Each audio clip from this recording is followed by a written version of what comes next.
Quando eu comecei a fazer isso intencionalmente, eu colhi os frutos, resultados e aí eu recebi uma ligação. E aí nessa ligação eu escuto a voz. Oi, sou eu, Paulo Vieira.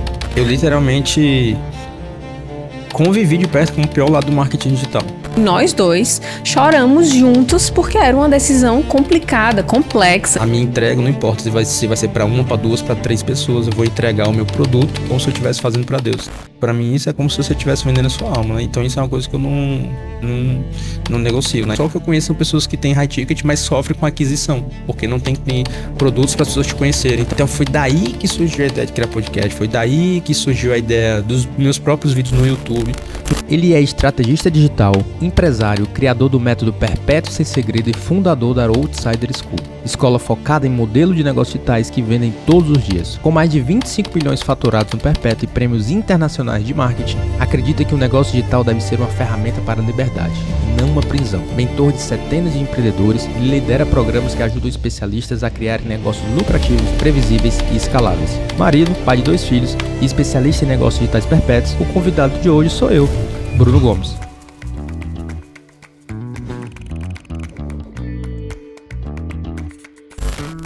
Seja bem-vindo ao Outsidercast, um podcast que nasceu para ser diferente, porque aqui nós vamos revelar quais são as estratégias, as cartas que os maiores experts do digital têm na manga, mas não revelaram ainda. O Outsidercast é um podcast da Outsider School, a minha escola de negócios digitais, para você que é infoprodutor, para você que é mentor, onde nós trazemos pessoas do meu mastermind, pessoas da minha mentoria, convidados especiais, verdadeiros experts do digital, autoridades nas suas áreas, para falar sobre produtos, gestão, mentalidade, negócio, ou seja, tudo o que você precisa fazer para o teu negócio digital prosperar.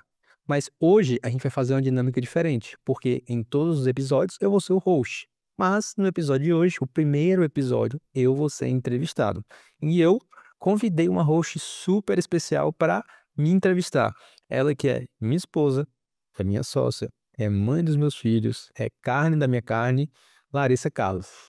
Estou muito feliz de estar aqui nesse primeiro episódio. É uma honra para mim compartilhar, te entrevistar, para que a gente possa discutir e aprender muito com você. Eu acho que as pessoas vão poder retirar muitas lições valiosas, porque essa é a ideia do Outsidercast, trazer muito conhecimento prático aplicado do campo de batalha, que é isso que você adora, compartilhar com as pessoas, nada de teoria, nada de coisas vagas. A ideia aqui é realmente nós trazermos a carta na manga, coisas que viraram o teu jogo e que trouxeram muitos resultados para a empresa, para o seu negócio e para a sua vida, porque a gente não vai falar só de negócios aqui, a gente vai conversar e linkar também com a vida, uma vida plena, que a gente vai conversar nas próximas perguntas. Então, vamos começar? Vamos começar. Preparado?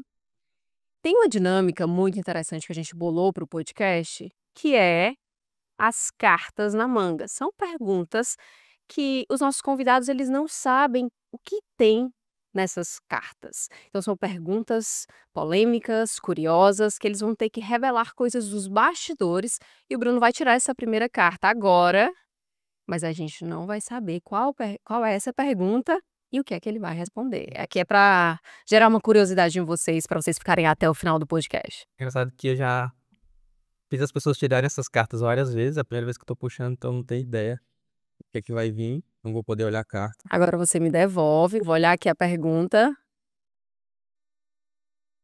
Muito interessante. Ela aqui vai ficar guardadinha pro final do episódio. Então vamos agora oficialmente para a primeira pergunta em que vocês irá responder. Bruno, o que é um modelo de negócio perpétuo e por que você considera esse modelo outsider, que não segue um padrão, que não é como a manada vem seguindo, é completamente contra a manada? Interessante pensar nisso, né, no D, a gente pensou pro podcast ser outsider, né, que vai contra a manada e pensar nesse modelo de negócio perpétuo, porque a primeira paralelo que eu gosto de pensar é, todos os negócios tradicionais que você conhece, eles vendem todos os dias. Mas por que que ele é outsider para o negócio digital? Porque a maioria dos negócios digitais, eles não têm essa dinâmica, eles começaram a ter, mas eles não tinham essa dinâmica de vendas todos os dias, em 2020, que foi quando a gente começou. Então, por isso que eu considero esse modelo de negócio um modelo de negócio que vai um pouco contra a manada, pensando com um negócio digital, pensando para quem vende infoprodutos e para quem vende mentorias, né? Quando eu comecei a criar isso, a pensar em 2020, era um cenário onde muitas pessoas faziam lançamentos, não tinha essa constância de vender todos os dias. E foi aí por uma necessidade, né, que a gente vai falar um pouco mais à frente aí no podcast. Não surgiu, na verdade, por uma necessidade, não foi necessariamente por uma estratégia, surgiu uma necessidade que eu tinha de continuar vendendo todos os dias, e aí ele nasceu. E aí esse modelo, ele tem 3 pilares, que o a gente vai se aprofundar um pouco mais, mas que são 3 pilares que são fundamentais para você criar esse modelo de negócio, né, de vendas todos os dias. O primeiro pilar é o que eu chamo de escada de produtos, é o que o teu cliente recebe, né, o produto que você vai criar, como que é essa entrega, se é um infoproduto, se é uma mentoria, existe uma forma de criar esse produto. O segundo pilar é o que eu chamo de oferta mestre, porque não adianta você ter um produto bom se você não sabe embalar isso. Então a oferta mestre é como você literalmente embala esse teu produto, é como você apresenta, como você coloca os entregáveis, como que você chama a atenção das pessoas para esse produto. Mas também não adianta nada você ter um produto bom, você ter uma boa oferta, uma boa embalagem, se você não sabe atrair as pessoas corretas para comprar esse produto. Então, o terceiro pilar é o que eu chamo de funil tríade, que é como você atrai as pessoas para a sua oferta. Então, quando você tem esses 3 pilares bem definidos, né, uma escada de produtos bem definida, uma oferta que chama a atenção das pessoas e sabe utilizar os funis certos para vender no perpétuo, você cria esse modelo de negócio e aí você vende todo dia. E o que é que você acha que diferencia ele esse modelo de negócio da maioria dos outros do mercado digital? Eu acho que a grande diferença, pensando principalmente no modelo de lançamento mais tradicional, né, é que nesse modelo você abre e fecha ofertas, mas você não abre e fecha produtos. Então, o que que é muito comum? É as pessoas abrirem e fecharem produtos. Então, as inscrições estão abertas, as inscrições estão fechadas. Mas no Perpétuo a gente não faz isso, a gente abre as ofertas. Então, é só você pensar, eu gosto muito de trazer um exemplo do mercado tradicional, né? Então, quando você vai comprar de repente, eu quero comprar esse caderno. Então, pode ser que por um período ali promocional você faz uma oferta de comprar, Dia dos Pais e aquilo, e tem uma condição especial. Mas no outro dia, quando aquela oferta encerrou, você também pode comprar o produto. Então, a principal diferença é essa: você fecha ofertas, você não fecha produtos. Os produtos eles estão sempre vendendo. E a segunda grande diferença é que o teu produto ele tem que ser pensado para vender e para entregar todos os dias. Então, quando você tem um produto que ele funciona, por exemplo, em turmas, ele é um pouco mais difícil de você modular. Você até consegue, mas ele é um pouco mais difícil de você modular para colocar no perpétuo. Então, vou abrir a turma e vou fechar a turma porque eu vou começar. Então, o perpétuo ele tem que vender, mas ele tem que entregar também todos os dias. Então, acho que essas são as duas principais grandes diferenças, assim. E muitas pessoas acabam se prejudicando por não ter um modelo de negócio assim que vende todos os dias. Acaba se prendendo com modelos de vou abrir turma, existe uma sazonalidade, enfim, as pessoas acabam perdendo espaço. Então, como você teve muito resultado quando aplicou esse modelo de negócio perpétuo, eu queria saber de ti o que foi determinante para você ter os resultados que você tem hoje, mas essa é polêmica, preciso que você enriqueça com informações essa pergunta. Nunca falou sobre isso abertamente em nenhum lugar, nem nos encontros de mastermind e nem no Instagram. Que foi determinante? Essa é uma boa pergunta, eu não estava preparado para essa segunda pergunta, achei que ela estava mais à frente. Mas, existem algumas coisas que foram determinantes, mas eu acredito que a principal, foi estar próximo das pessoas certas. Em que sentido? Estar próximo das pessoas certas que vão fazer o meu negócio girar, né, atrair as pessoas certas para o meu negócio, mas também estar perto das pessoas com que eu posso me conectar, em que eu consiga acessar outras pessoas, né? Conexões, clientes. Eu gosto muito do conceito do Russell que ele ensina nos primeiros capítulos do livro dele, Traffic Secrets, né? Ele ensina o conceito do cliente, os 100 clientes dos sonhos. Então, ele diz que você deve listar os seus 100 clientes dos sonhos, pessoas que, ao acessar essas pessoas, elas podem te conectar com outras pessoas também. Aí ele cita exemplo de como ele fez isso com o Grant Cardone, de como ele fez isso com o Tony Robbins, ou seja, ele intencionalmente se aproximou dessas pessoas, gerou valor para essas pessoas, e o Tony Robbins e o Grant Cardone, né, impulsionaram ele para as audiências deles. Então isso eu nunca falei assim abertamente em Mastermind, e eu acho isso tão importante que eu estava ontem no Hot Seat com o mentorado, que ele estava começando a colocar as estratégias, eu falei para ele sobre isso. Eu falei, cara, no teu modelo de negócio, se você se concentrar só nisso, você já consegue ter os resultados que você quer, ainda mais se você trabalha com vendas complexas de tickets maiores, né? Você está em locais onde as pessoas, você vai tá onde seus clientes estão. O Russell também ele fala que isso é tão importante que ele diz que se você pagasse uma consultoria para ele de $100.000 o dia, ele ia passar metade do dia com você só fazendo isso, escrevendo quem são os teus clientes dos sonhos, que acessam os teus clientes de sonhos e como você pode criar estratégias para estar próximo dessas pessoas, fazer collabs, e para que essas pessoas te impulsionem o teu negócio também. Eu acho que isso é uma coisa que eu nunca falei e é tão simples que pode ser que você que está assistindo esse podcast pense, nossa, mas isso é muito simples. Mas, aí é o detalhe, né, o resultado eu acho que ele mora na simplicidade, ele não precisa ser difícil para você ter resultado. E quando eu comecei a fazer isso intencionalmente, eu colhi os frutos dos resultados e tanto é importante que o Russell lá no livro dele, né, no Traffic Secrets, ele dá importância para isso. Então, com certeza isso foi um pilar fundamental que eu apliquei e que eu aplico até hoje. Isso é tão interessante porque linka exatamente com o fato da pessoa escolher bem os lugares onde ela vai estar. Esses lugares onde as mesas que você vai sentar, elas vão influenciar positivamente o seu negócio, vão te fazer conquistar mais clientes. Isso é muito valioso. Eu espero que você que está assistindo tenha anotado e pense bem nos lugares onde você vai acessar para conseguir conquistar mais clientes. E aí agora que a gente fez um overview um pouquinho sobre os seus resultados, teu pensamento sobre negócio, a gente vai falar um pouquinho sobre história e disso eu conheço bem, já que eu passei a metade da vida inteira Você com foi essa você. história, né? Vamos reviver um pouco essa história. E aí é interessante para a gente compartilhar um pouco do teu avanço, da tua caminhada para as pessoas, porque isso já era uma identificação para as pessoas verem que nem sempre foi assim, os resultados nem não nasceram do dia para a noite.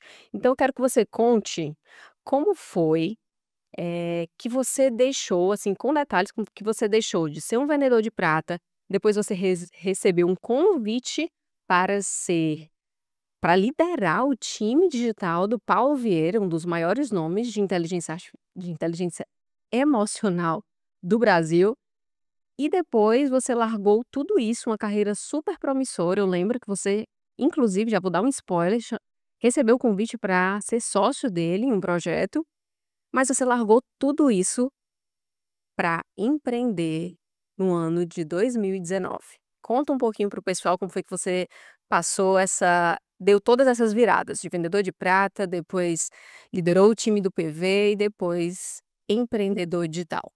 A história do vendedor de prata começa até um pouco antes, né, quando eu tinha 16 anos, foi quando eu comecei a trabalhar como um adolescente aprendiz na Caixa Econômica Federal. Então é o que o pessoal chama lá de boy, né, que faz tudo, imprimir folha, entregar coisa para as pessoas funcionários, registrar senha, então é uma pessoa que faz tudo, né, quase que um assistente administrativo. Eu tinha 16 anos e ali eu já comecei a ganhar dinheiro e já a produzir. Eu falo que foi uma das principais escolas para mim, porque foi quando eu comecei a ter que resolver problemas, aprender a resolver problemas, aprender o que é hierarquia, aprender o que é responsabilidade. Então são coisas que eu levo até hoje, né, quando eu tinha ali meus 16 anos. Eu fiquei lá por 2 anos e assim que eu saí, eu mudei o formato para ser estagiário. Então, na Caixa, eu devo ter ficado uns 3 anos para 4 anos. Acho que foi isso, né? Você pode, se eu errar na data, você me confirma. E nessa virada lá de 3 anos para 4 anos, eu comecei a fazer faculdade. Depois eu conto como é que foi essa história. Mas nesse período também eu surfava. Então pode não parecer para quem tá vendo, nossa, o Bruno surfa, eu surfo de bodyboard, surfo de kitesurf. Eu vou uma vez na vida, outra na morte, confesso. Porém, eu tenho que voltar e mais. E aí na época eu surfava bastante. E eu vi que as pessoas que surfavam gostavam muito de prata. E eu também gostava muito. E aí eu me lembro que eu fiz um pingente personalizado de um pé de pato. E as pessoas, todo mundo perguntava onde foi que eu fiz, onde foi que eu fiz, porque eu vi que o pessoal gostava. E eu pensei, e se eu vendesse isso? Porque é uma coisa que eu gosto, eu sei onde acesso, sei onde compra barato, eu consigo revender, eu tenho acesso às pessoas. E aí eu comecei com essa ideia de empreender. Aí eu comecei a vender prata. Começou a vender ali para as pessoas que eu conhecia do surf. Depois fui para em colégios, amigos, pessoas da Caixa, enfim, comecei a vender as joias de prata, né? E aí o interessante, eu estava lembrando do momento lá que foi quando a gente fez aquela compra maior, né?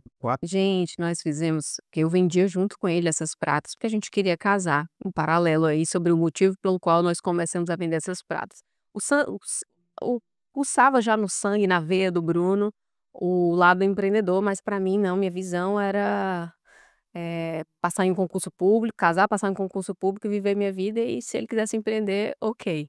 Mas aí eu decidi me aventurar com ele e a gente fez uma compra que foi uma das mais loucas da história. Eu não lembro quanto foi isso. Foi R$ 5.000. Isso Cinco pra mil. gente, na época, a gente ganhava por volta de R$ 400. Eu ganhava eu acho que nem fazia ainda, era bolsista na faculdade, então nem tinha, porque, né, quando eu fazia faculdade já era bolsista, eu ganhava R$ 400. Mas antes disso, eu tinha um total de R$ 0 na minha conta bancária.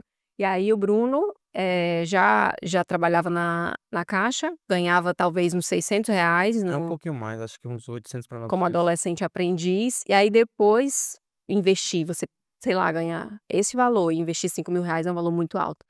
E no dia, eu lembro que o Bruno olhou só para as pratas, assim, o rapaz deu uns saquinhos. Ele fez um preço bom. Ele pegou uns saquinhos assim: olha, isso aqui, esses aqui são pingentes, esses aqui são colares. E o Bruno, eu já ia abrir o saquinho para poder ver quais eram as peças que eu ia selecionar e tal, sempre muito detalhista, cuidadosa. Ele, não, a gente leva tudo.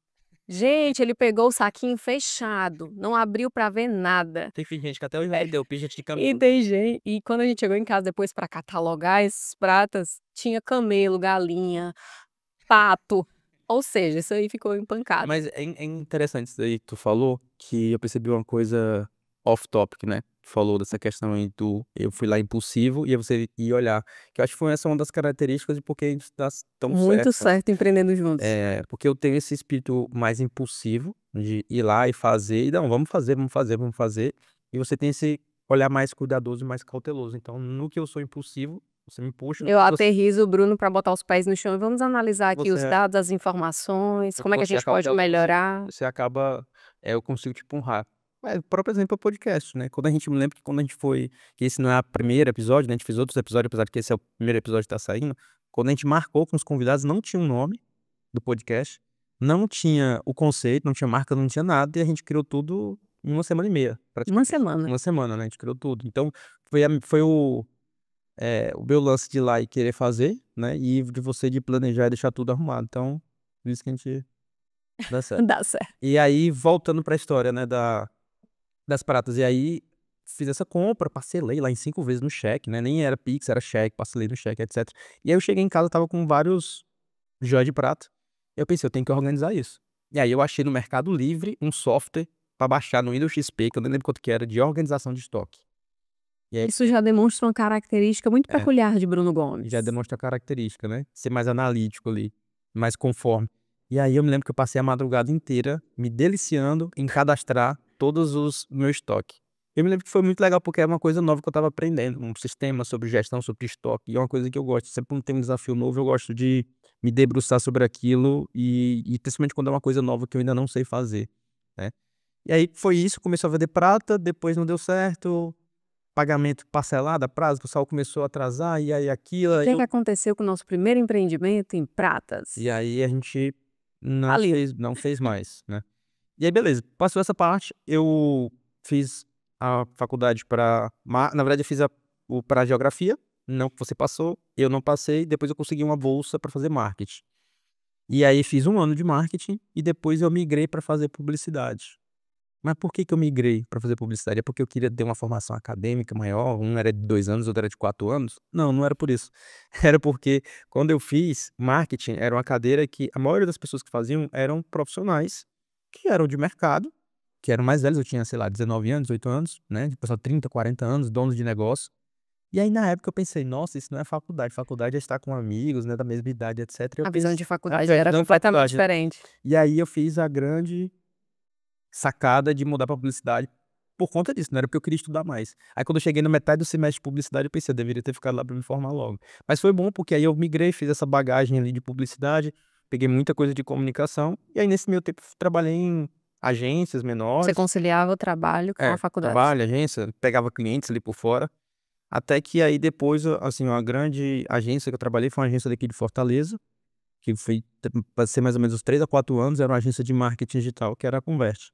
Então passei acho que 3, 4 anos lá, e aí lá eu comecei com social media, aí fui para analista de planejamento, gestor, enfim, até ser uma das pessoas, assim, que gerenciavam as contas, né, lá. Então era um cargo, assim, mais alto ali de gerente de marketing digital, coordenador de marketing digital, que a gente dava o nome ali na época. Até que um dia eu recebi uma ligação, na verdade uma mensagem, não foi uma ligação, uma mensagem, do Rafael Galdino, Que aí corta um pouco para trás, né? Rafael Galdino foi um dos precursores aqui em Fortaleza com o curso. Eu acho que ele foi o precursor, não foi um dos, foi os com o Quartel Digital, que foi onde eu fazia os meus cursos de marketing digital lá. Ele criou essa empresa de cursos, depois ele fechou e ele criou uma agência de lançamentos. E aí nessa agência de lançamento ele lançava os maiores experts do Brasil e um deles, ele era sócio do Paulo Vieira. E aí nessa época ele me chamou para ser um dos gestores de marketing digital lá, atender alguns clientes, entre esses clientes o Paulo Vieira, né? Um desses clientes ser o Paulo Vieira. E aí ele ligou, falou comigo, apresentou a proposta e eu falei, putz, eu fiquei, né? Nossa, era uma parada que eu estava estudando sobre o curso online, eu atendia ali clientes locais, era um valor maior, tinha comissionamento. E aí eu apresentei essa proposta pro pessoal da conversa. E aí depois de um tempo eles negociaram, eles cobriram o valor fixo, e eles não só cobriram o valor fixo quando eles me deram literalmente uma luva, né? Estilo jogador, pique jogador. Eles me deram uma luva, falaram assim, ó, eu vou te dar um valor aqui para que você fique um tempo com a gente. Lembro bem Você dessa lembra, né? história. E A gente aí, ficou super emocionado, porque duas pessoas que não tinham nenhum real. E aí apareceu, você lembra o valor? acho que foi R$ 20.000. 20.000 para 2 jovens que queriam casar, que queriam começar a vida, queriam comprar casa, queriam ter o seu próprio transporte. Então quando a gente viu o dinheiro, caraca, é muito dinheiro, a gente vai conseguir fazer muita coisa. E, Bruno, aceita, né, ninguém vai cobrir um valor Quem é em desse. Fortaleza que vai te pagar o que eles vão pagar e vai te pagar esse valor, né? Te vai dar um valor extra a Foi tão, mais, né. foi tão impensado que na hora do contrato tinha lá assim, ó, se você sair, você paga o dobro. Nem pensei, falei, quem é que vai me tirar daqui? Assinado. Só que aí, 2 meses, eu acho, não foi nem 3 meses depois, eu Uma proposta inusitadíssima. recebi uma ligação. E aí, nessa ligação, eu escuto a voz. Oi, sou eu, Paulo Vieira. E aí, o que é que acontece, né? Eu já vi os treinamentos do Paulo, já tinha recebido ligações de telemarketing. Eu achei que era ligação de telemarketing. Oi, sou eu, Paulo Vieira. Eu fiquei calado, esperando vir a gravação. Aí, alô, tá sendo... Oi. Aí, quando ele interagiu, Caiu a ficha. não é um telemarketing, é ele mesmo. E aí, ele falou que tava querendo uma pessoa, que foi indicação, etc. Em resumo. E aí eu cheguei lá pra conversar com ele. Ele estava precisando de um gerente de marketing digital. Ele tinha lá uma gestora de marketing, que é a Ellie, que é uma das minhas amigas, que começou junto comigo no digital. Ela fazia a parte off, mas ele estava querendo colocar uma pessoa para fazer a parte online, né? Ajudar ela ali na parte das estratégias online e assumir essa parte do online. E aí ele pediu indicação para o Rafael. O Rafael era sócio dele na parte de cursos online. E o Rafael me indicou. Eu falei, ó, tem um Bruno, a gente tentou levar ele e não conseguimos. Eu acho que isso foi o que chamou a atenção dele. Eu acho que foi por isso que chamou a atenção dele, porque eu acho que eles explicaram o contexto do porquê que eu não tinha ido. E aí ele pensou, não, então ele deve ser um bom profissional. E aí ele me ligou, cheguei lá, me lembro, na casa dele, conversando. E aí eu fui bem despretensioso. Eu fui porque eu queria conhecer, porque eu admirava ele. E aí eu queria conhecer ele. Eu falei, cara, é assim, Paulo, e eles me pagam tanto. E ele falou, e quanto que você viria? Eu falei, acho que pelo menos por tanto, né? Aí ele falou, ok, eu pago. Nessa hora, como Não, foi nessa o seu hora, coração? tudo bem, ele falou, ok, vou pagar. Aí eu falei, tá, mas tem um outro detalhe. Aí o que é? Seguinte, quando eu fui da proposta lá pra sair no Rafael da Neuari, eles me pagaram um valor. Como é que foi? Me falou de R$ 20.000. Ele falou, então eu cubro. Então, Aí você faz mais uma. aí eu não, aí eu fiquei meio travado, porque eu buguei na hora, porque eu nunca achei que ninguém ia fazer esse tipo de proposta, né? E aí, em resumo da história, ele fez essa proposta, pagou a, A multa. a luva, a multa, né? E aí eu fui pra trabalhar lá, e aí trabalhei com o Paulo 3 anos. Foi? 3 anos? 3 anos. 3 anos como gerente de marketing. 3 anos, mas parece que foi uns 30 anos. Porque lá a velocidade de crescimento de coisa que eu aprendi assim foi extremamente absurda. E aí, em setembro de 2019, então eu trabalhei lá com gerente de marketing e tal, liderei várias estratégias, eu ficava na parte da venda dos eventos presenciais, né? Liderava as unidades também lá, passava as estratégias de marketing para as unidades também. Então, passei 3 anos, vi o crescimento, tudo absurdo, aprendi muito com o Paulo, ainda aprendo muito. Mas de estar colado ali com ele, então era legal porque eu via ele falando coisas que meses depois ele ia ensinar no curso, então eu via ele pegando ali na fonte, né, o que ele estava falando. E aí, em setembro de 2019, eu saí da Febra 6. Mas como que foi isso? Um tempo atrás eu já estava fazendo coaching, estava fazendo, né, desenvolvimento pessoal, muito que eu estava aprendendo na Febra 6, e eu tinha muito claro ali o que que era a minha visão de futuro. E aí, um dos exercícios que eles pedem para desenhar a sua visão de futuro, né, eu sempre imaginava você, nossos 2 filhos que já nasceram, um computador na mão um dinheiro aparecendo em viagem, né? Então era isso que eu visualizava, ganhar dinheiro com marketing digital online, prestando serviço e tal. E aí eu resolvi sair. Então não era pra uma proposta, não era pra ir pra outro lugar nem nada. Só que eu saí em setembro, mas eu pedi pra sair em fevereiro. Deixa eu sair em setembro. Por quê? Porque nesse meio tempo teve várias coisas. Então, o Paulo me convidou pra ser diretor de marketing, pra ganhar, tipo, sei lá, 5 vezes mais que eu ganhava. Me apresentou a possibilidade de eu ser sócio dele, de eu criar um projeto e ser sócio dele, algum projeto. Só que eu tinha muito claro qual que era a minha visão de futuro. Então, a minha visão de E futuro. apesar, é interessante até dizer para as pessoas que, mesmo você tendo a visão de futuro, também foi uma decisão muito difícil para você. Pela sua bagagem, pela sua história, você não veio de família rica, você não tinha as mil maravilhas de condições, então o PV te apresentar 1 milhão de propostas para você ganhar muito mais, ter mais visibilidade, mas você fincou os seus pés naquilo, no seu objetivo. Foi uma decisão difícil, apesar de você ter essa visão clara, eu lembro, eu vou falar aqui abertamente, que nós dois choramos juntos porque era uma decisão complicada, complexa, porque a gente pensava, como é que vai ser o futuro? Empreender no Brasil é muito arriscado, é desafiador, mas nós juntos, eu lembro que a gente juntos sentamos e é isso, você tá comigo, eu lembro que você falou: "Você tá comigo?" E eu sempre topo as loucuras do Bruno, sempre assim, E é interessante falar porque, assim, quando a gente casou, né, dando um contexto, a gente foi morar, eu fui morar na tua casa.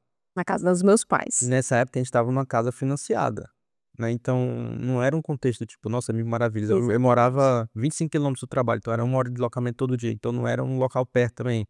Então tinha todo esse contexto, né, de tipo, será que vai dar certo? Será que vai funcionar isso daqui? Só que aí eu tinha essa visão. E aí eu vislumbrava que por mais que eu pudesse talvez ganhar muito dinheiro, talvez, não sei, mas é o que eu vi lá, fazer aquilo naquele momento não iria contemplar a visão que eu tinha, que era disso, de viajar e etc, estar com a minha família e ter o meu negócio, né, colocar em campo ali as minhas ideias.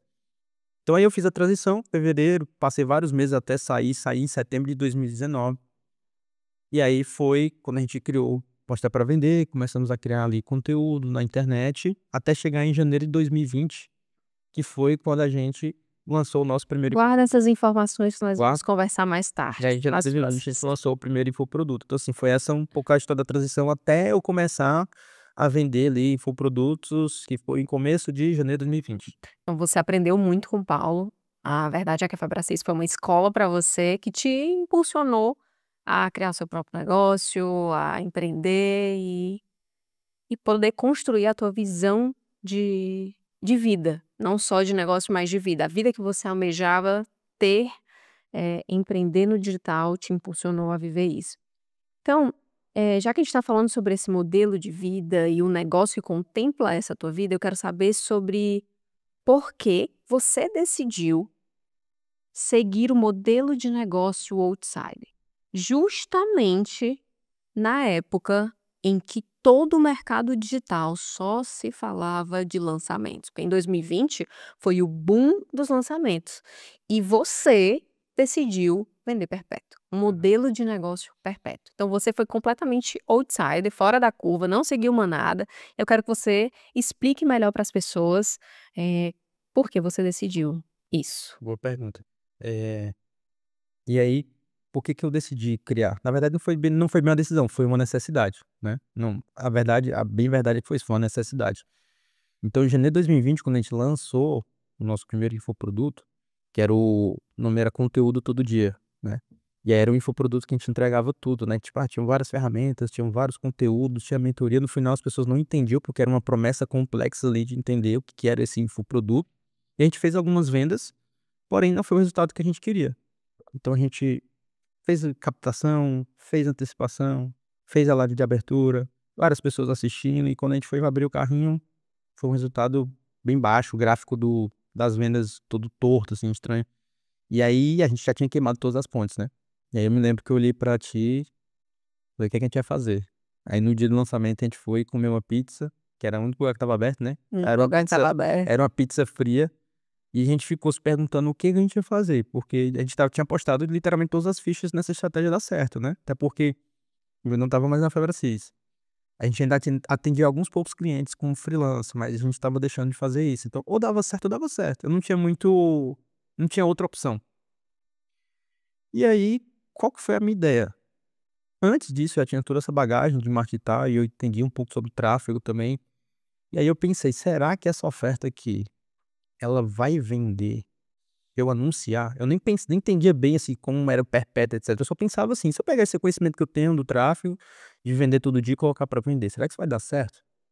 Aí eu comecei a testar. Ao invés de fechar o carrinho, Eu não que a pensei. nossos planos era fechar o É, carrinho, porque na nossa cabeça nós iríamos vender R$ 100.000 já no primeiro lançamento, porque essa era a promessa do mercado. não, na verdade eu estava certo. Na verdade, quando eu vi as métricas, eu estava certo que ia fazer. E a gente fez acho que 10 mil, estava certo. Não, era matemática. Eu vi, ó, tantos leads, tantas pessoas assistindo, a média é tanto por cento de conversão. Se não der 100 mil, vai dar perto. Né? E E foi. assim, você que está assistindo esse episódio agora, 10.000 de resultado, você pode achar que talvez seja muito pouco, não sei. Mas pra gente era pouco, por quê? Porque nós tínhamos investido em captação. Tinha Então gastado nós 5 mil tínhamos reais. investido R$ 5.000. Então nosso lucro ali era de R$ 5.000, mas a gente também tinha investido em outras coisas. Então é meio que a gente não teve lucro. A gente teve um prejuízo, porque no primeiro dia vendeu 10.000, eu acredito que foi na primeira semana. Era fim de semana. Porque a ideia é que a gente fechasse carrinho, então seriam ali uns 3, 4 dias, a gente ia vender uns 5.000 no máximo, então era só o que a gente tinha investido. Então a gente meio que no lançamento foi prejuízo. Então aí eu lembro a gente conversando, você teve a ideia de botar no tráfego. Colocar no Será que tráfego. dá para vender isso de forma direta? E aí, essa foi a primeira hipótese, né? O que que acontece? E aí a gente fiz a página de vendas, comecei a fazer os anúncios, a gente começou a criar o conteúdo e começou ficou vendendo. Ficou vendendo. Ficou vendendo. E aí eu comecei a olhar para aquilo e falei, ó, tá dando certo. E aí foi quando eu comecei a estudar outras formas de vender. E aí foi quando eu caí nos livros do Russell, eu entendi como é que eles faziam funil de vendas lá fora. Foi aí que eu entendi a forma como eles vendiam, né, foi aí que eu comecei a ver a forma como eles criavam as ofertas. E aí eu comecei a olhar para minha oferta, né, que tinha várias coisas. E aí a primeira suspeita que me deu de criar ali o PSS, né, que é o lance do problema, então o PSS tem uma sigla que eu já explico, mas foi de um conteúdo e um anúncio que a gente fazia, que é o nosso curso ele tinha várias coisas, né, tinha criação de conteúdo, tinha ferramenta, tinha um calendário, tinha mentoria, tinha várias coisas. E aí o anúncio que mais vendia o conteúdo era falando do calendário. E muita gente perguntava assim: "Você vende só o calendário? Você vende só o calendário?" E aí eu: "Não, não, não, não, não", quando eu queria baixar o ticket, né. E aí quando eu comecei a estudar, eu pensei: "E se eu pegar esse produto e desmembrar ele, e ao invés de eu ter uma promessa abrangente, eu criar uma oferta específica, um produto que resolve um único problema", aí vem o P do PSS, que seja simples de resolver, né, um problema simples, e embale isso dentro de uma solução única. Então por isso que é o PSS. Aí foi o que eu fiz, eu vou desmembrar essas ofertas. Então eu comecei, vamos vender só o calendário, um único problema, que é a pessoa ter ideia de conteúdo, uma solução simples, um calendário, uma solução única, que na época só a gente tinha. Depois eu criei o curso de conteúdo, né? De novo, quem quer uma ferramenta é uma coisa, quem quer um conteúdo, um curso é outra coisa. A gente começou a desmembrar em ofertas diferentes. O calendário 97, o curso, cento e pouco. Aí tinha a mentoria para quem queria aprender sobre conteúdo, ticket maior. Aí eu comecei a montar os funis. Quando a gente começou a fazer isso foi em maio de 2020, né, a gente continuou vendendo janeiro, fevereiro, março. Essa mesma oferta que tinha parado, né, que tinha dado ruim no lançamento, com essa primeira oferta que a gente desmembrou e criou essa escala de produtos que eu falei no começo, aí em maio de 2020 a gente fez R$ 100.000 de faturamento. Eu tenho uma memória, não sei se você vai lembrar, mas Esse ali foi bem doido quando eu vi aquele número. eu lembro da gente na academia, a gente tinha um Apple Watch, e você estava na parte superior e eu embaixo. E começou a bipar os Apple Watches, a gente se olhava nos olhos e vendeu mais uma.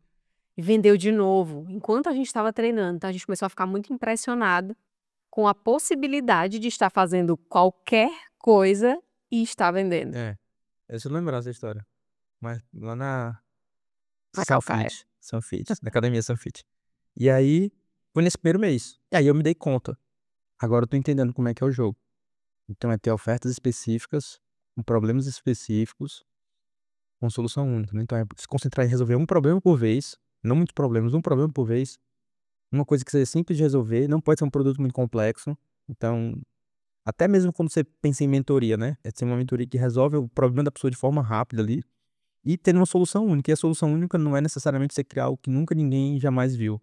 Eu até brinco, porque quando você tem essa ideia de criar uma oferta que nunca ninguém jamais viu, ou você vai ser o próximo Bill Gates, e aí vai dar muito certo, ou você não vai dar certo. Então a solução única é você olhar para o mercado, entender o que que as pessoas estão fazendo, mas você adaptar. Então, por exemplo, eu gosto muito do conceito, pensando nisso, né, de modelagem empresarial, de modelagem de oferta. Você vê o que está funcionando e aí você adaptar. Mas aí existe a diferença de modelagem versus se embriagar. Sabe qual é essa diferença? Não. Eu estava conversando num dos podcasts, estava conversando com a Marcela, e aí em um determinado momento ela falou sobre as pessoas no digital se embriagarem pelas coisas que vêm, os resultados, né, fáceis, etc, e achar que é tudo mil maravilhas. E ela começou a falar e quando eu olhava para ela, eu comecei a imaginar o que que é uma pessoa embriagada, né? A pessoa, ela não raciocina direito, ela se ilude com qualquer coisa, ela não consegue andar numa linha reta, ela vai para qualquer assunto, ela muda de assunto a qualquer hora. Então, tem muita gente no digital que tá literalmente embriagado. Ela olha uma solução, olha o que que a pessoa tá fazendo, ela não raciocina se aquilo ali vai funcionar pro negócio dela, e ela simplesmente vai lá e quer fazer igual.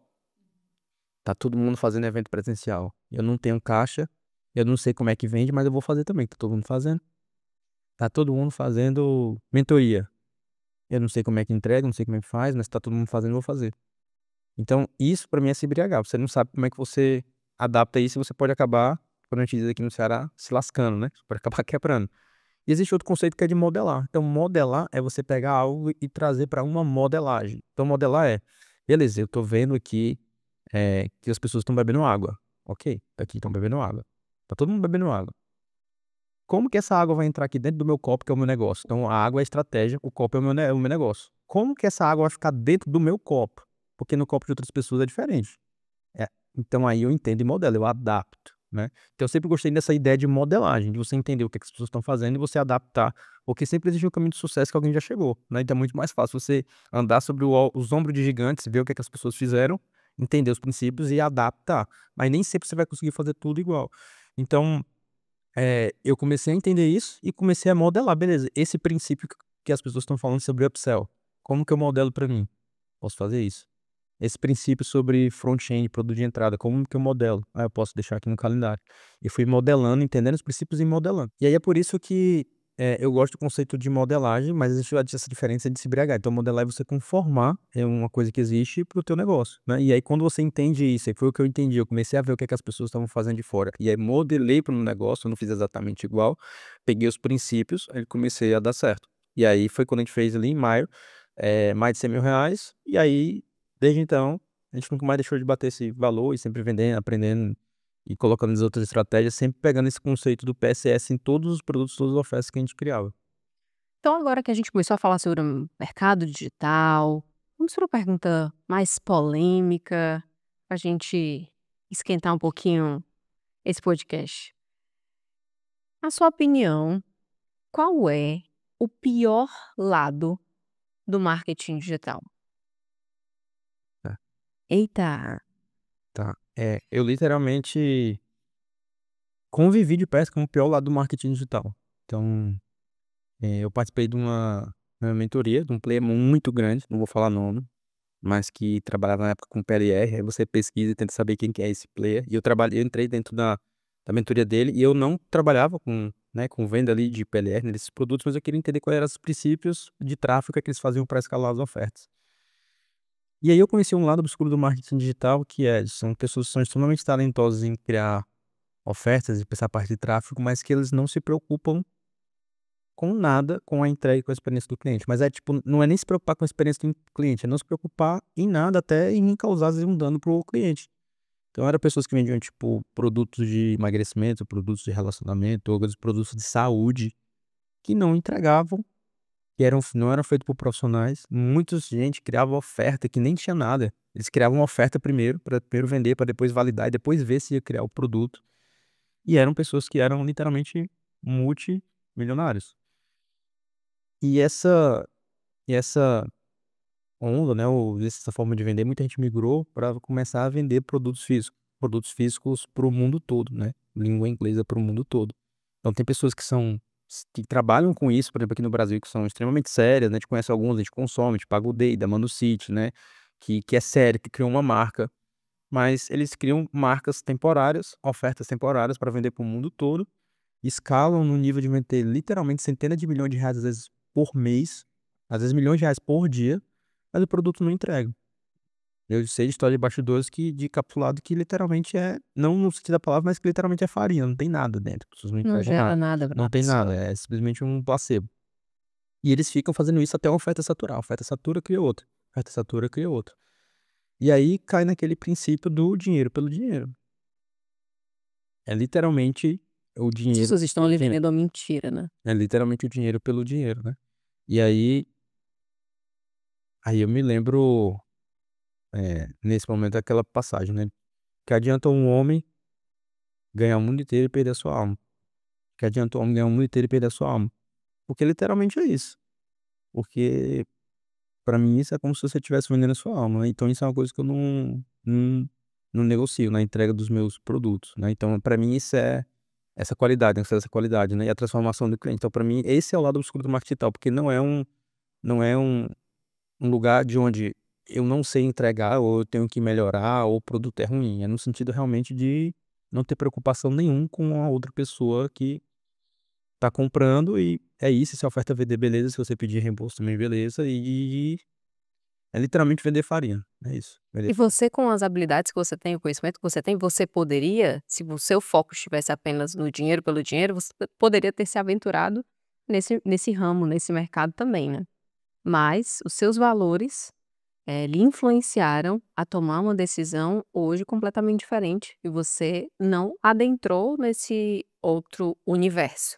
E aí agora que a gente está conversando um pouco sobre valores, como você pensa sobre a vida e os negócios, eu queria saber um pouco a tua definição de vida plena, onde existe uma vida que conversa com o trabalho e não uma vida que é moldada pelo trabalho, como a gente vê muito dentro do mercado digital, onde as pessoas vivem completamente presas ao trabalho, simplesmente aquela ideia do você ter liberdade com marketing digital e você tá, já vi vários memes das pessoas na praia, dentro do mar com um computador. Então uma falsa visão de liberdade, que o mercado digital, alguns vivem, e eu queria que você trouxesse, a sua visão de vida e trabalho, a sua visão de vida plena. Da onde que surgiu esse conceito de vida plena? Dentro do PSS, quando eu fui criar os pilares, a gente definiu 5 pilares, né. Então os 3 eram, que eu falei no começo, que é a escada de produtos, oferta mestra e funil, são os pilares técnicos, vamos assim dizer, né, e como é que você tecnicamente você cria esse produto, cria essa estrutura para vender todos os dias. E existem outros 2 pilares, que é o pilar de vida plena e o pilar modo outsider, então são 5 pilares, né, por isso do nome, modo outsider, que são pilares de mentalidade ou de estilo de vida. Então o modo outsider é um modo de produtividade, então eu ensino para as pessoas como que eu faço para delimitar tarefas, como que eu faço para, pensar na execução das atividades que eu tenho que fazer, né, a parte de produtividade. E o vida plena, esse nome vida plena, vem da parte de você literalmente viver enquanto você trabalha e não necessariamente ter uma desassociação, mas isso fazer parte da sua vida, né, até porque eu não acredito que exista essa desassociação, né, de vida e de trabalho. Então, mas que uma coisa não sobreponha a outra. Então, esse conceito de vida plena veio de como é que eu trabalho, como é que eu crio um modelo de negócio, mas que isso não suga a minha alma, que foi o que a gente falou aqui logo no começo, né. Então dentro dessa conceituação, eu gosto muito assim, de 2 coisas que eu sempre penso quando eu vou delimitar ali atividades práticas de ter uma vida plena. Então eu sempre gosto de pegar um dos ensinamentos da Bíblia, então, como por exemplo, tudo que você fizer, você faça como se fosse para Deus e não para os homens. Então, a minha entrega não importa se vai ser para uma, para 2, para 3 pessoas, eu vou entregar o meu produto como se eu estivesse fazendo para Deus. Então isso para mim é um estilo de vida. Outro estilo de vida ali, de vida plena, é ter questão de sabedoria. Provérbios fala muito disso, sobre se aconselhar. Então, eu tenho esse princípio ali também. Então, tem muitos princípios bíblicos ali que eu pego para eu ver se realmente esse meu trabalho está dentro desse esquema ali da vida plena.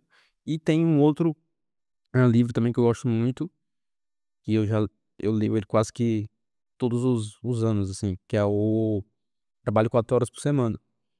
Que ele traz essa ideia de você criar um modelo de negócio que ele chama de musa, dentro do livro, em que é uma fonte recorrente, é uma receita que não te toma tempo para que você tenha tempo, né? Então, é uma receita de piloto automático, vamos dizer assim, né? Ou de você criar fontes de rendas em que você não necessariamente você vai ficar extremamente rico, mas que você tenha mais tempo para fazer outras coisas.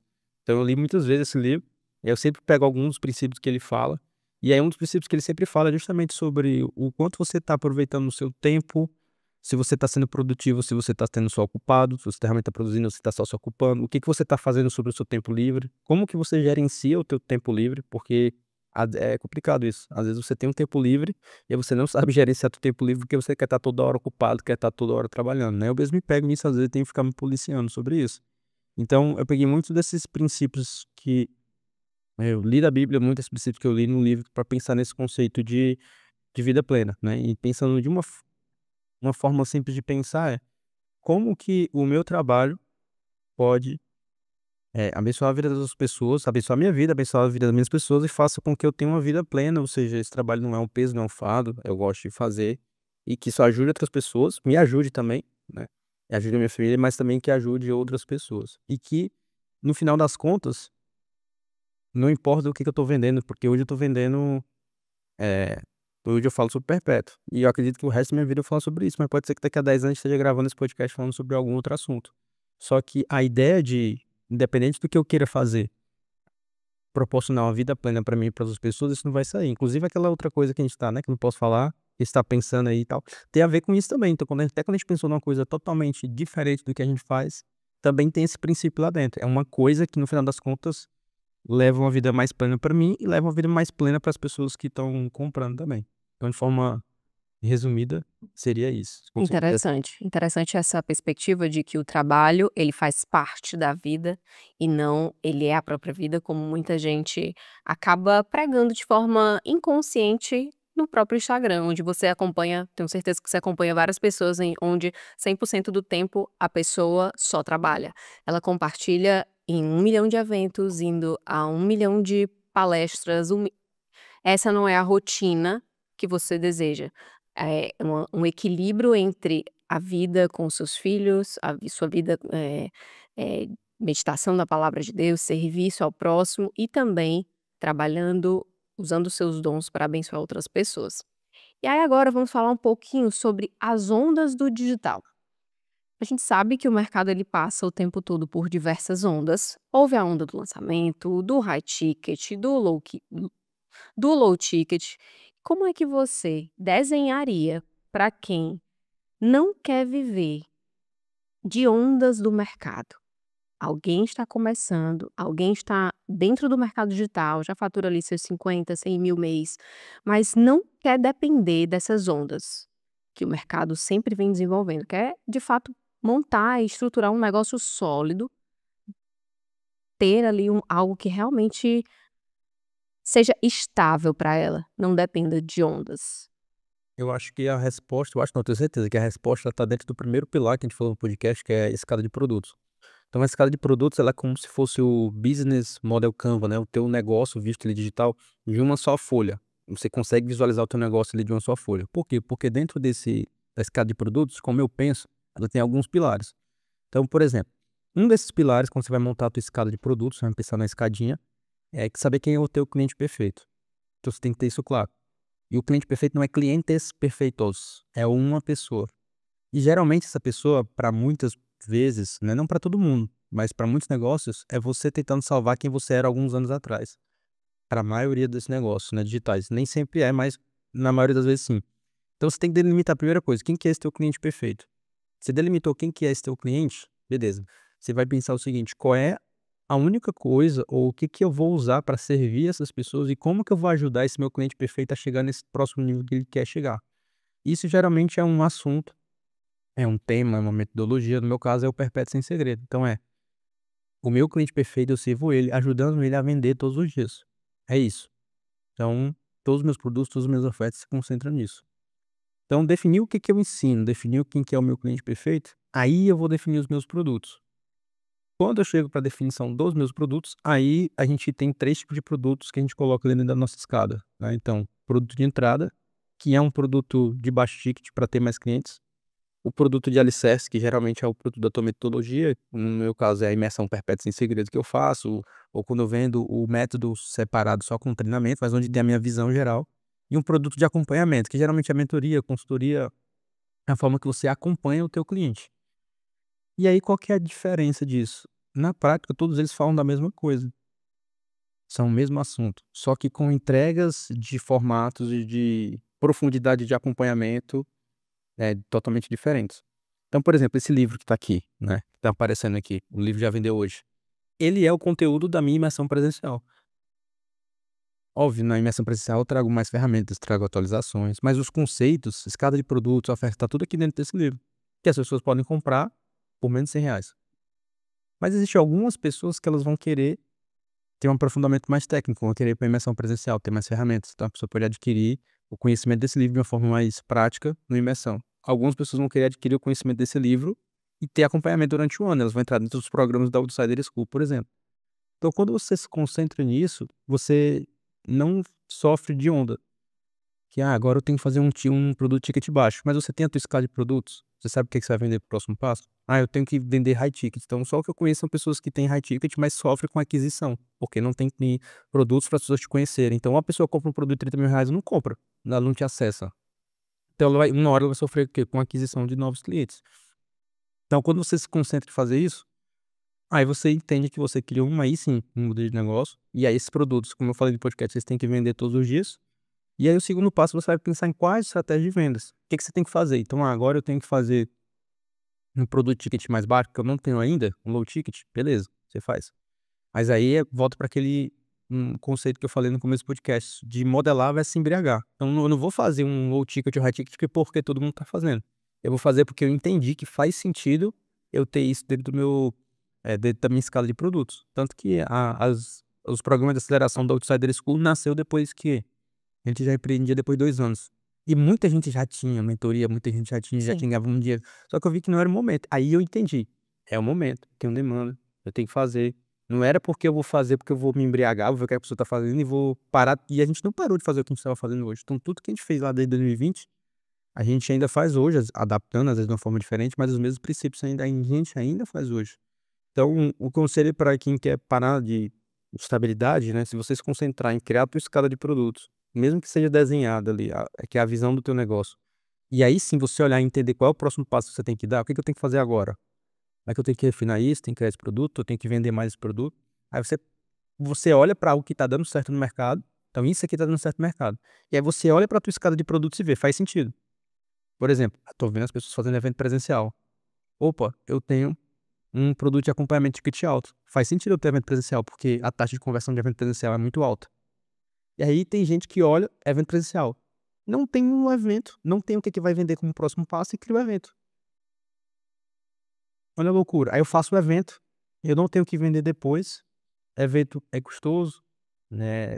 Às vezes é dificultoso, é um funil que na maioria das vezes você vai entrar ali empatando, você pode entrar com lucro, dependendo do tipo de modelo de evento que você faz, mas na maioria das vezes o maior dinheiro que você faz é com a venda de negócios lá dentro, de produtos, e a pessoa não tem um produto criado. E aí o que que ela fez? Ela viu todo mundo fazendo evento presencial, vou fazer. Ela fez ter prejuízo. E aí ela não fez, talvez não fez no momento certo. E aí quando que a gente começou a fazer evento presencial? Aberto grande, esse ano. No ano passado que a gente fez evento presencial foi só para os nossos mentorados. E é por isso que no primeiro evento que a gente fez, a gente lotou, tinha mais de 200 pessoas. Todo evento que a gente tem mais de 200 pessoas, a gente lota o espaço. Porque a gente fez no momento certo. A gente não se embriagou, a gente modelou o que as pessoas... Beleza, faz sentido fazer isso agora. É por isso que a gente tá fazendo podcast. Então, quantas pessoas... foi no podcast... A onda do podcast já passou. O E é boom interessante já... também você falar dessa parte do podcast, porque quando você trouxe essa ideia para a empresa, você trouxe como algo que você tem a habilidade para entregar. Não é algo que você só viu, vou lá fazer porque todo mundo está fazendo, porque como você bem disse, a onda do podcast já passou, mas é algo que você tem a habilidade para entregar e entrevistar outros experts, compartilhar muito conhecimento aqui para as pessoas. Então não é porque você só viu e achou que era o momento de fazer, mas porque você tem essa habilidade. E o que eu vejo também é que muitas pessoas acabam entrando em áreas que não têm a habilidade, não conseguem desenvolver e desempenhar bem naquele lugar e acabam entrando porque alguém um dia disse no Instagram que era o momento da pessoa fazer, sendo que ela não tem, naquele momento, a capacidade, às vezes, técnica ou habilidade que ainda precisa ser desenvolvida para entregar. Exatamente. Então é um formato e tem um objetivo também de negócio, né. Então por isso que eu falei isso, pra você parar de sofrer, respondendo a pergunta de estabilidade, quando você olha pra tua escada de produtos. Beleza, eu tenho esses produtos. E aí você vê o que que o mercado tá fazendo. O que que faz sentido eu implementar na minha estratégia agora? E aí foi nesse momento que a gente parou, olhou. Eu acredito que nesse momento, por tudo que a gente implementou, é um passo da gente começar a criar conteúdos mais longos. Então foi daí que surgiu a ideia de criar podcast, foi daí que surgiu a ideia dos meus próprios vídeos no YouTube. Não foi porque: "Nossa, todo mundo tá bombando, gente, vamos fazer YouTube, hein, se não fizer YouTube, para trás, quem A não tem mesma YouTube". coisa também do Não, do podcast, né, assim, essa é a era do YouTube já passou de você monetizar, ganhar rios de dinheiro com o YouTube. quantas todo ano que eu vou pra evento, Mastermind etc falam, tem que fazer YouTube", e aí, assim, eu já fui pra tanto evento que falam de YouTube que já passou a onda, né, de a galera tá falando desse YouTube, porque todo mundo já tinha YouTube, eu não tinha. Então eu tô dizendo que talvez eu fiz errado, eu deveria ter entrado naquele momento. Só que naquele momento eu entendi que eu não tinha como fazer com intensidade, com qualidade, priorizar, e Existiam outras tarefas, existiam outras outras coisas que a gente prioridades. tinha que fazer. E aí, nesse momento agora de negócio, aí eu entendi, a gente precisa de conteúdos mais então assim, não é nem YouTube, é conteúdos mais longos. Então essa premissa de conteúdos mais longos vai ditar: vamos fazer um podcast? Beleza. Vamos fazer o vídeo ali no meu canal? Vamos. No Instagram, vamos fazer conteúdo mais longo? Vamos. Vamos fazer workshops online mais longos de um dia inteiro para a pessoa ter mais tempo de contato. Então é uma premissa que na verdade vai para tudo. Não é uma premissa do tipo, vou fazer YouTube porque se eu não fizer YouTube eu tô para trás. Por exemplo, TikTok. Tem que fazer TikTok, todo mundo adquirindo cliente. A gente tá fazendo TikTok, começou a fazer, mas assim, eu falei, não é minha prioridade, porque eu enxergo que o meu gap hoje é isso. Quando eu resolver esse gap do conteúdo longo, eu estiver fazendo bem, aí, beleza, eu não vou conseguir também fazer várias coisas ao mesmo tempo. Porque você tem uma característica que é o de ser professor, de ensinar muito bem, é uma coisa que as pessoas sempre comentam a seu respeito, então faz muito sentido as pessoas te conhecerem ensinando, porque afinal elas serão mentoradas, guiadas por aquelas que elas confiam, que sabem que elas têm competência. Então é muito mais fácil você, num conteúdo longo, é mais fluido para você entregar esse tipo de conteúdo do que ficar fazendo vários cortes em conteúdos pequenos para TikTok ou até para Reels. Então a gente apostou nessa ficha porque é uma habilidade que você tem e é uma característica que os seus clientes já falam a seu respeito. Então vale para o público pensar qual característica as pessoas sempre falam bem de mim que eu posso aproveitar para inserir no meu negócio. Exatamente. Já que a gente está falando sobre essa parte de ondas do mercado digital, como é que você, vê qual foi a principal ficha que caiu para você nos últimos 6 meses? Que você vivenciou no chão do seu negócio que acendeu uma luzinha para você? Acredito que o maior ficha que caiu nos últimos 6 meses é que negócios digitais são negócio. O que que eu quero dizer com isso? A gente tem negócio digital, tá muito acostumado com uma margem extremamente alta, lucratividade extremamente alta, números extremamente grandes, né, e a gente acaba se iludindo com isso. Só que a gente esquece que o negócio digital, ele mais cedo ou mais tarde, você vai ter que pegar características de negócio. Então o que que o negócio precisa ter? Vai precisar ter equipe, precisa ter cultura, vai precisar criar processo, vai precisar ter caixa. Então, quando eu comecei essa foi uma ficha que caiu nos últimos 6 meses, né, que se eu não tivesse estruturado muita coisa que eu estruturei hoje, a gente estaria não provavelmente não, talvez com toda certeza não estaria fazendo o que tá fazendo agora. Por quê? Porque eu conheço de bastidores pessoas que literalmente estão fazendo estratégias aqui na frente, mas que fora, Nos por dentro, bastidores? bastidores, não tem caixa para o próximo mês. Então imagina, olha que loucura, eu não sei se no próximo mês eu vou conseguir ter caixa para pagar ali a empresa. Não sei se eu tenho, por exemplo, um open doors, né, que é tipo de 6 meses a 1 ano de caixa do meu negócio. E se eu sofrer uma instabilidade, se esse mês não vender? E se daqui a 2 meses o evento presencial que eu fizer não der certo, eu vou fechar as portas? Então eu comecei a perceber isso. A gente começou a criar muita coisa que hoje, assim, a gente pode passar por um período muito ruim, tipo, nossa, passando 3, 4, 5 meses muito ruins, a gente vai continuar fazendo as mesmas coisas, por quê? Porque a gente tem caixa. porque a gente já tem estrutura sólida. Mas isso veio de quê? Veio de algo lá atrás de entender isso, né? A gente tem que ter isso, porque em algum momento isso pode acontecer, mesmo quando eu estava super bem. E vem de uma outra característica pessoal minha, que é de sempre viver com um nível abaixo do que eu poderia viver. Então, no meu CPF, E isso não é relacionado a uma crença de escassez, né? não é necessariamente relacionado a uma crença de escassez. É, mas é de poder tomar decisões de formas confortáveis. Então, eu sempre tomo decisões financeiras que para mim são confortáveis. E que eu poderia estar vivendo um outro padrão muito mais caro, mas tá me enforcando e ficar preocupado, ansioso, mas eu não vou ver aquilo. Então, por exemplo, vou fazer uma compra de um item caro. Aquilo não ser um peso. Não é uma coisa que eu vou, nossa, ou eu compro em 10 parcelas ou eu não compro. Mas porque eu preciso ter aquilo. Então teve muita coisa que a gente conquistou depois, porque não, aquele não é o momento. Eu preciso assim, ter esse dinheiro para investir, tem algumas coisas da empresa para fazer. Não é o momento de fazer investimento agora nisso aqui da empresa. Tem outras prioridades. E hoje a gente pode dar alguns saltos mais ousados até em investimento financeiro, por quê? Porque a gente tem caixa. Se acontecer alguma coisa de 1 mês, 2 meses, 3 meses ainda é bom, a gente consegue tentar. Tem equipe. Então, é entender isso, porque as margens do digital elas realmente são muito altas. Mas se você não tiver essa gestão, entender que o negócio digital ali é um negócio, então tem alguns princípios que todo negócio você tem que ter, mais cedo ou mais tarde você pode sumir. Como eu já vi muita gente digital sumindo já. Começou e sumiu, começou e sumiu, começou e sumiu. Cadê a pessoa? Não.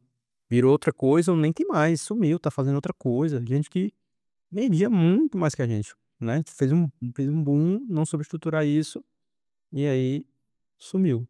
Acabou metendo os pés pelas mãos e o negócio acabou.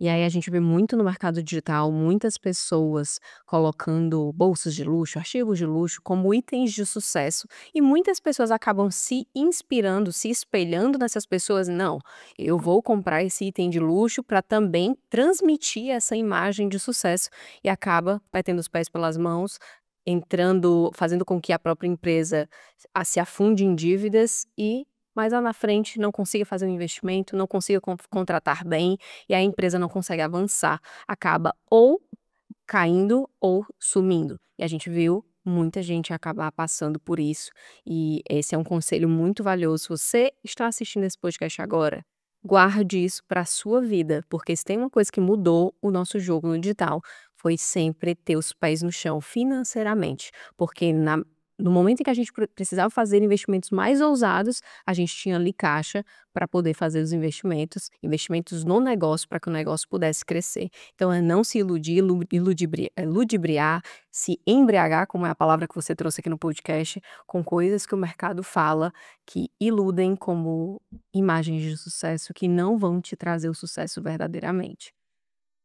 Então, Bruno, se você pudesse nesse exato momento trazer um conselho para quem está estagnado em algum faturamento, está estagnado nos 50K, nos 100K, nos 200K e quer passar para um outro nível de faturamento.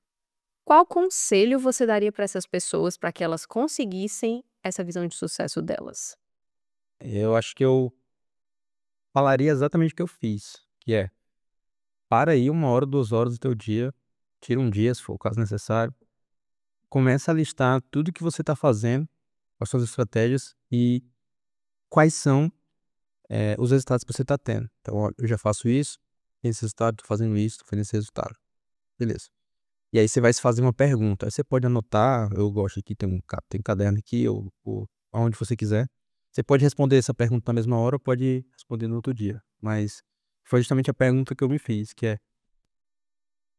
o que eu sei que eu deveria fazer, que eu já sei que eu deveria fazer, mas que eu não estou fazendo, que pode me levar o meu negócio para outro nível. Então, essa pergunta tem 2 etapas, né? Primeiro é o que eu já sei. Então, eu acredito que quem está estagnado, por exemplo, nesse resultado, já tem um resultado que está estagnado, ele já sabe muitas coisas que deveria fazer. Eu poderia estar fazendo essa estratégia, poderia ter um produto perpétuo, poderia ter aquilo. Então, ele já tem esse conhecimento, já tem esse recurso interno, na maioria das vezes. Se não tem completo, ele tem um vislumbre ali, um indício. Beleza, ele já sabe o que deveria fazer. Mas que ele ainda não está fazendo e que ele acredita que pode levar, e vir a segunda etapa dessas coisas, pode levar para o próximo nível. Porque se você está estagnado e você quer um resultado diferente, né? Tem até aquela frase, né? Que é mais ou menos assim, que é loucura você querer resultado diferente fazendo as mesmas coisas, né? Então, não, eu tô fazendo um lançamento, aí eu vou fazer um lançamento assim, eu tô fazendo assim, vou melhorar aqui 20%. Talvez isso traga 20, 30% de melhoria ali para você estar fazendo. Mas se você quer ter um resultado completamente diferente, provavelmente você vai ter que fazer uma coisa muito diferente. E aí quando eu parei, né, e pensei nessa pergunta, beleza, o que que eu vou ter que fazer aqui? Aí começaram a vir as ideias, uma dessas ideias a gente falou aqui no podcast, né, do que eu poderia fazer. Então, o que que eu não tô fazendo? E que isso pode trazer junto com as outras coisas que eu posso melhorar, então eu posso melhorar isso aqui, mas o que que é uma coisa totalmente diferente que eu posso fazer? Então, posso fazer isso, beleza. Posso fazer isso aqui, beleza. Posso fazer mais isso aqui. Então a gente fui listando isso, e aí eu comecei intencionalmente a trabalhar para aquilo. Porque a eu acredito que o ganho incremental dessa coisa nova, se você faz e acerta isso, né, você tem direcionamento para fazer isso, a possibilidade de você alavancar do teu resultado, ele é muito maior do que às vezes você fazer uma pequena melhoria em algo que já tá meio que te travando ali no resultado.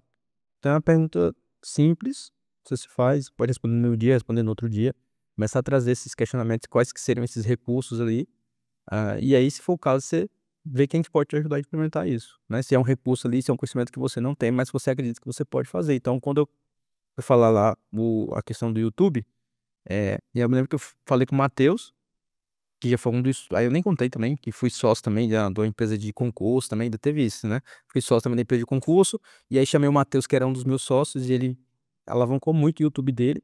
E aí eu sentei e falei: "Cara, me explica aí, o que que eu faço aqui do YouTube? Como que é o jogo do YouTube?". E aí ele me aconselhou. Eu sabia o que tinha que fazer, mas eu não tinha as estratégias, e ele me aconselhou. Então a gente criou ali, o que é que a gente tem que fazer, beleza, é esse tipo de formato, é isso e isso, vamos começar a trabalhar. Então, o que que você tem que fazer, o que que pode fazer de diferente, e se existe alguém ali que pode te ajudar Esse nesse processo. processo. Interessante. Então agora nós chegamos no momento em que nós vamos responder a pergunta escondida na carta. Qual carta na manga o Bruno vai tirar para responder essa pergunta? Então vamos lá, Bruno Gomes. Qual jogada estratégica você fez que, se alguém soubesse na hora, teria te sabotado, mas que foi exatamente o que te colocou para o próximo nível? Qual foi a carta na manga que você usou para ter os seus resultados, Bruno Gomes? Eu acho que a jogada estratégica que eu percebi depois, né, acho que foi até um pouco meio que inconsciente, mas foi conseguir me posicionar em um assunto que na época não era um hype, né, depois ele foi aumentando o interesse sobre vender todos os dias, sobre criar esse perpétuo, vendendo perpétuo, mas que ele era totalmente complementar ao que o mercado vendia. Então, eu não estava naquele momento competindo com ninguém, porque todo mundo estava ensinando uma coisa, e eu estava ensinando uma outra complementar que não tinha tanto interesse como tem agora. Mas sempre que alguém pensava em, eh, eu acho que faz sentido ter um perpétuo, acho que faz sentido que um perpétuo produto, as pessoas associavam diretamente a mim, porque não tinham tantas pessoas falando sobre isso. E naquela época eu acredito que eu acho que foi até inconsciente, mas depois, logo no começo, acho que foi inconsciente, mas depois eu comecei a perceber isso, e aí eu falei: "Beleza, eu vou reforçar isso". Então, a frase, né, que eu falei no Instagram que virou o livro, já vendeu hoje, eu falo isso desde 2021.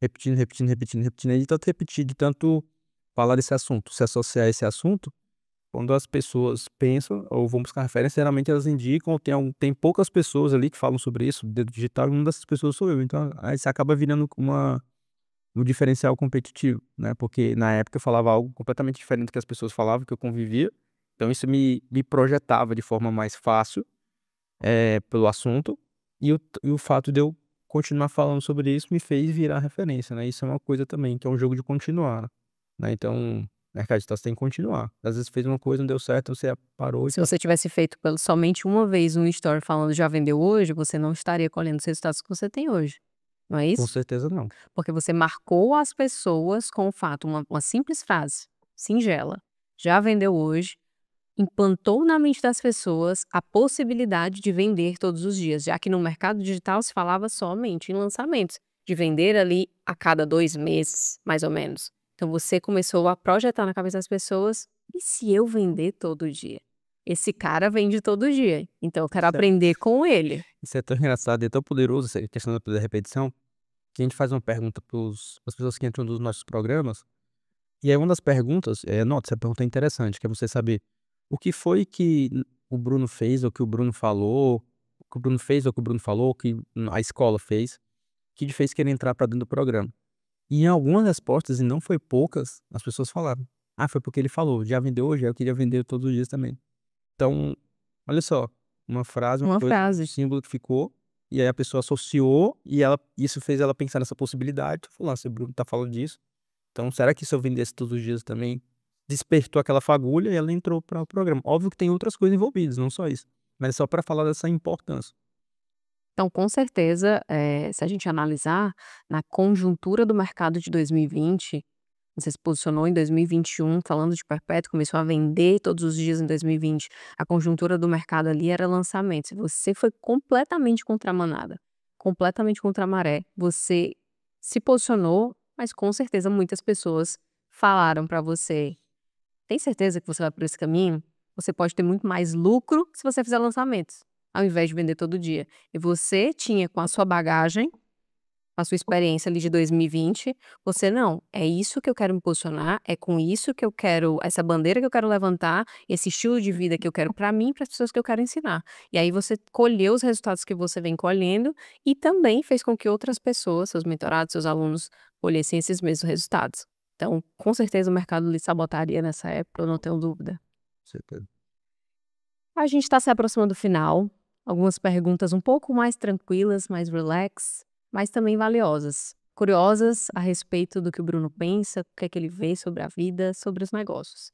Bruno, quem você escolheria para tomar um café? Eu sei que a primeira pessoa que você pensaria seria eu. Claro. Claro, né? Você não vai dizer. Segunda pessoa. A segunda pessoa que você vai escolher, você poderia escolher para tomar um café com você. Quem seria e por que seria? A segunda pessoa que eu escolheria, na verdade, que eu vou tomar um café com ela, né? Mais cedo ou mais tarde, pelo menos assim eu creio que seria Jesus Cristo. Mais cedo ou mais tarde eu já vou tomar um café com ele, então isso eu já sei que já tá reservado. Mas uma terceira pessoa, que pelo menos hoje que a gente tá gravando esse podcast, que tá vivo, que eu gostaria de conversar e que é muito difícil, inclusive, de descobrir onde ele tá, porque ele não faz evento, você não sabe, ele não dá palestra, é muito difícil de achar. Já tentei pesquisar pra saber se tinha evento, alguma coisa também, ele não faz. Que seria o Tim Ferriss. Pra discutir um pouco mais com ele sobre como que ele vê a visão do que ele ensinou lá no livro, principalmente trabalho 4 horas por semana, o que que ele mudou, se ele ainda enxerga da mesma forma. Eu acredito que sim. Pelo menos pelo que eu acompanho, né. Mas é uma pessoa que é um pouco difícil, porque você não sabe onde é que ele tá, não tem evento, não tem nada, as notícias que você tem que manda pra assessoria que ele não tá dando entrevista em lugar nenhum, então até pra ver coisas novas dele é um pouco mais complicado. Então com certeza seria uma pessoa que eu gostaria de conversar. Muito legal. Eu lembro muito de você falar do Tim Ferriss. Eu sei que ele te inspirou a criar o modelo de negócio que você criou hoje, né? Quando você leu o livro 4 horas por semana, trabalho 4 horas por semana, e você incentiva muito com que as pessoas, seus mentorados, seus alunos leiam esse livro, porque abre, amplia a visão delas a respeito de como criar um negócio que sustente a vida que eles querem viver. E agora vamos para a última pergunta, também muito importante e valiosa. Qual frase se você tivesse a oportunidade de estampar em todos os outdoors espalhados pelo Brasil e pelo mundo, qual frase marcou você e que você gostaria também que marcasse as pessoas que estão assistindo esse podcast? Certeza seria: "Que adianta um homem ganhar o mundo inteiro e perder a sua alma?". Eu acho que é uma frase que é muito legal ler a sabedoria de Jesus, porque é uma pergunta que ele não tá afirmando, então ele tá perguntando, né. Só que é uma pergunta que quando você faz uma reflexão, não tem uma outra resposta a não ser responder, não valeria de nada. Ele não afirma isso, ele faz essa pergunta. Mas é quando você para pra pensar: "De que adiantaria eu ganhar o mundo inteiro, mas eu perdi a minha alma? Então não adiantaria de nada". Então é uma pergunta que eu colocaria em todos os outdoors, não só para as pessoas pensarem, mas também para eu também, todo dia que eu passar em todas as ruas, eu olhar e não perder o alvo. Olhar em todo lugar que eu tô olhando, eu ver o outdoor com essa frase, e aí toda hora eu tô voltando, quando eu quiser me desviar do rumo, eu tô voltando. Então é uma frase que eu colocaria, talvez mais pra mim do que para as pessoas, mas para as pessoas também. Muito boa essa pergunta, muito boa essa frase, na verdade. Também acredito muito nisso. Não adianta a gente trabalhar incessantemente e a minha alma foi para onde? O que é que eu estou ensinando para os meus filhos? Eu estou vivendo a vida que Jesus gostaria que eu vivesse? Então é uma boa reflexão para a gente encerrar esse podcast, esse episódio com chave de ouro.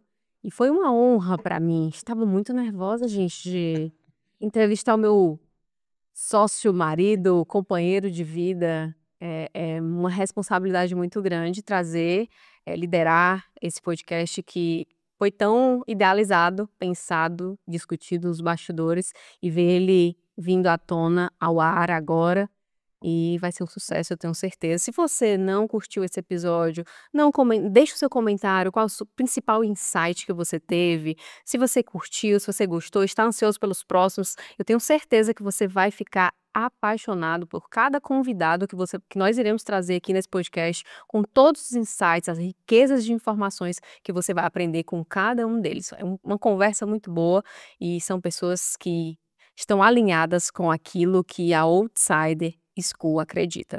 Eu que agradeço também. Aí eu que agradeço você aceitar o meu convite de me entrevistar. Eu acho que eu nunca vi isso em nenhum podcast, assim. Na minha cabeça não faz sentido, né? Já que é o primeiro episódio, então por que que o host não é entrevistado?